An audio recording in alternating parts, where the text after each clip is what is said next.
This is the greatest game I've ever played. So you're probably thinking, oh wait, you only played 80 accuracy. That's not that impressive. I've seen a video where you played 100. Well, there's two things you gotta understand. One, this is a 77 move game. Getting 80 accuracy on 77 moves is pretty good, as it says I got 1550. And also, I'm playing at 1600. My nerves are through the roof. So it starts out Polish opening. I'm not very familiar with Polish opening, so I just try to hold my ground against a 1600 because he's 1600 and try not to make too many blunders. I trade off most of my pieces, trade off the queens, and right now I'm just trying to get my pawn to promotion square. He blundered this piece because then I got two pawns just like that, forcing his bishop to flee, and I get my pawn even.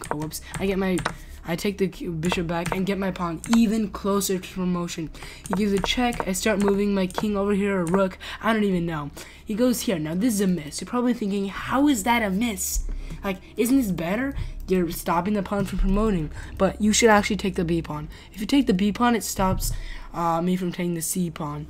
But the reason why this is such a bad move is because this pawn is immortal right now. He cannot take it. Because if he takes right here, I take. And if he takes back, once this rook has already taken this, mate like that. So he can't do that. I take this, and my pawn's immortal. He realizes that and goes g3. I sacrifice the rook, and mostly just to even out the position.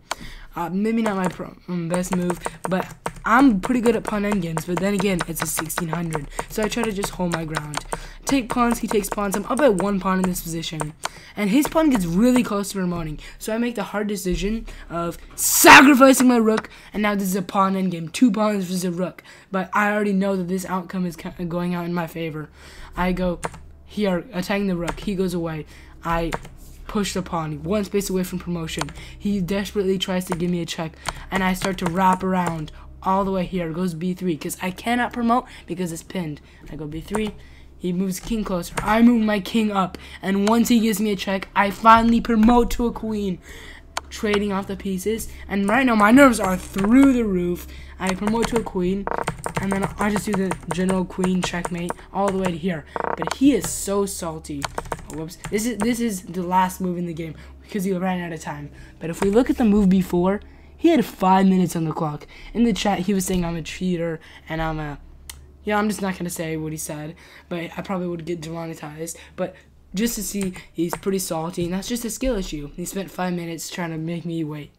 And this goes to show you that even if you're facing a high-rated player, all you got to do is just wait for them to blunder, hold down your position, and win the game. Thank you guys so much for watching, and have an amazing day.